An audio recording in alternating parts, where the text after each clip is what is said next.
The forest clearing lay shrouded in dense twilight, twisted branches weaving shadows that danced with the wind. Fernando and Bjorn, gasping after their clash with the troll, had snatched a fleeting respite through the bard's cunning.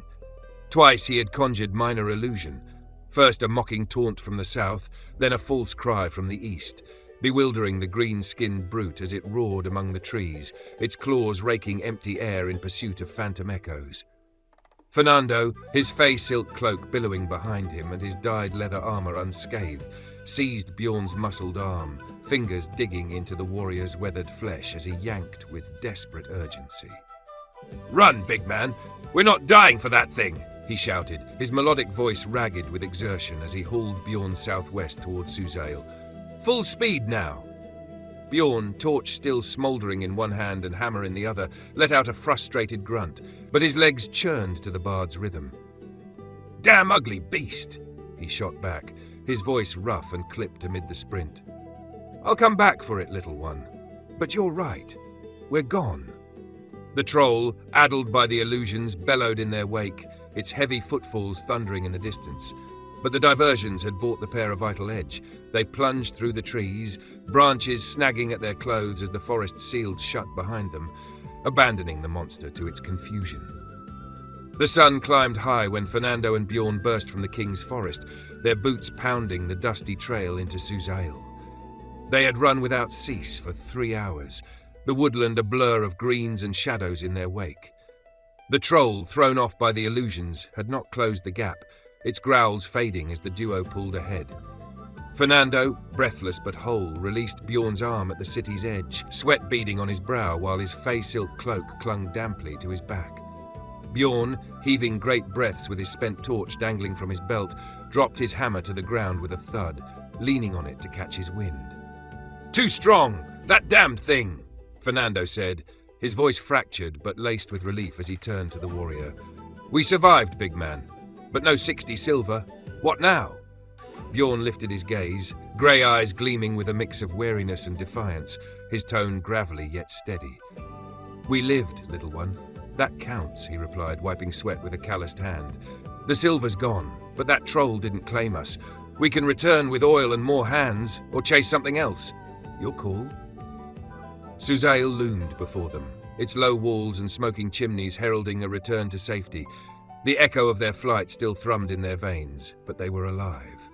Dust swirled in small clouds beneath Fernando and Bjorn's boots, the king's forest receding like a malevolent shadow at their backs.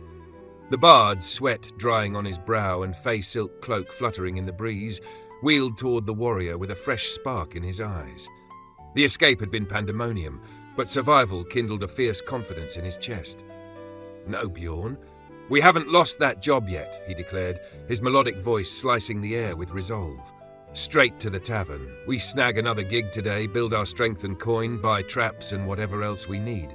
That slimy wretch didn't beat us. We'll go back for it." Bjorn, braced on his hammer with his chest rising and falling from the run, arched an eyebrow, his lips twisting into a crooked grin that bared a worn fang. "Back for that green bastard?" he rumbled, his deep voice laced with ragged amusement, but a glint of respect. "You've got guts, little one. I like the plan. More coin, more muscle, and we rip its head off after. To the tavern, then." The warrior straightened, shaking dust from his chainmail as he fell into step beside Fernando, their footfalls echoing with shared purpose. Suzail enfolded them in its street-side clamour, chimneys puffing and distant bells tolling the hour as they made for the Golden Swan. The scent of stale ale and aged timber enveloped them as they crossed the threshold of the Golden Swan, the tavern's murmur wrapping around Fernando and Bjorn like a well-worn cloak, dust from the road still griming their boots. The bard, his dyed leather armor catching the lamplight's gleam, strode to the job board with purpose, Bjorn at his flank, shifting the hammer on his shoulder. The board bristled with crumpled parchments, some fresh, others faded by time. Fernando scanned them swiftly, hunting for a quick score to bolster their resources before circling back for the troll.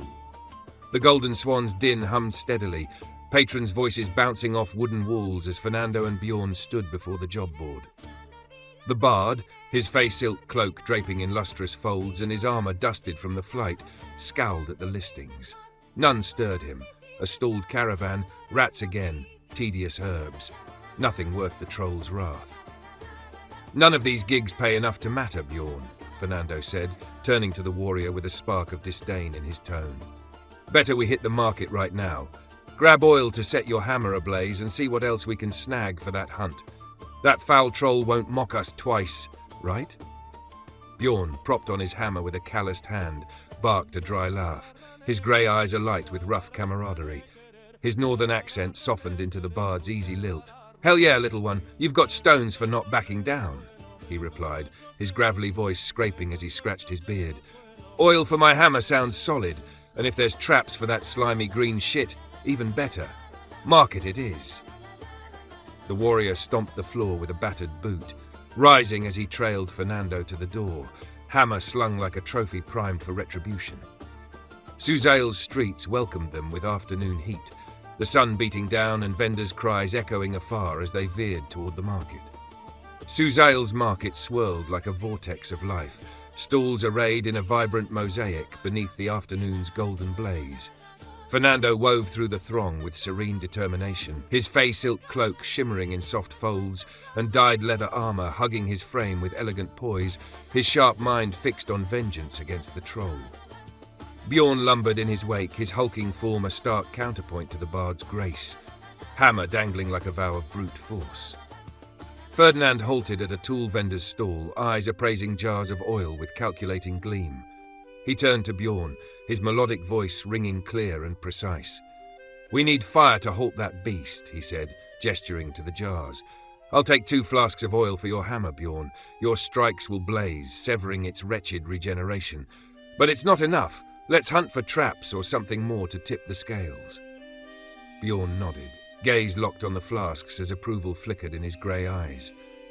"Solid plan, little one," he rumbled, his tone deep but straightforward, unadorned. "With oil, my hammer'll drag that troll straight to the hells. Lead on. I'm with you." Ferdinand dropped 2 silver pieces onto the counter, their metallic clink sealing the purchase of 2 oil flasks. The vendor, a man with work-roughened hands and a stained apron, slid them over with brisk efficiency, and the bard tucked them into his pouch before pressing onward through the market, senses alert for any edge. The market unfurled like a labyrinth of prospects, air thick with spice and hot metal. Ferdinand, oil flasks secure in his pouch, pressed among the stalls, questing for further arms in their scheme. Bjorn shadowed him closely, his bulk warding off the more persistent hawkers, as the bard weighed the wares with a critical eye.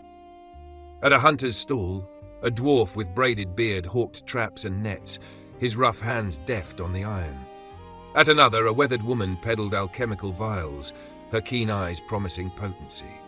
Ferdinand sifted the offerings, seeking what might turn the tide against the troll. The market's murmur cradled Ferdinand and Bjorn, a chorus of hawkers under the searing afternoon light.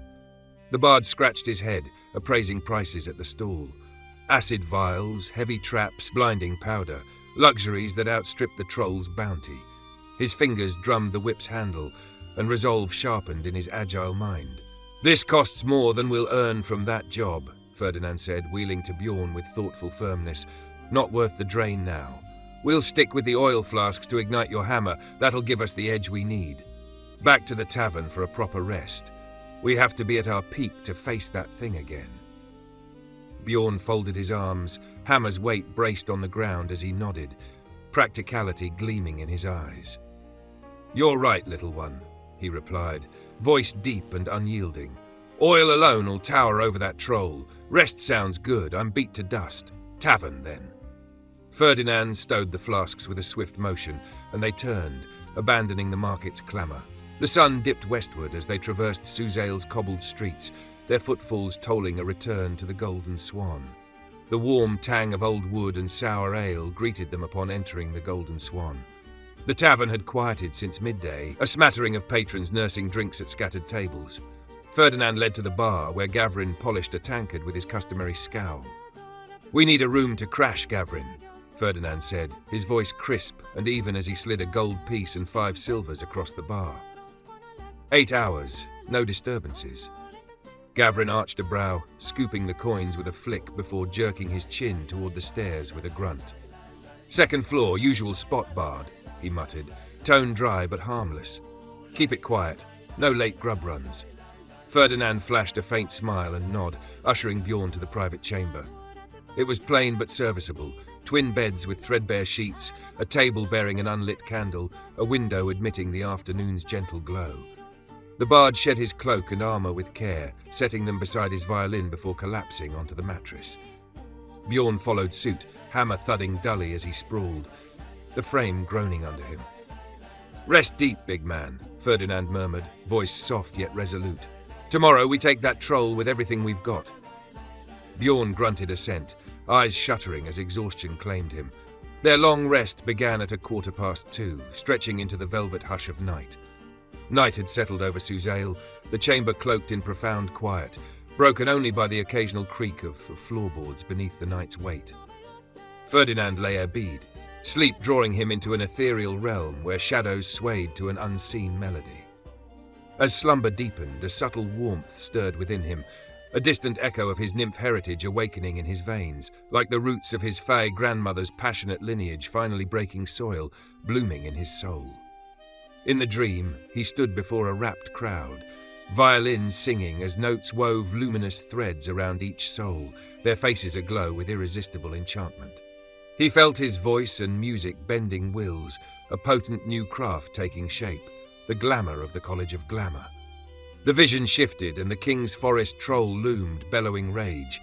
But this time, Ferdinand raised his violin and played a savage refrain, the melody erupting into a sonic blast shatter that quaked the earth, shattering the beast into gory green shards, its form rent by the sheer force of his song.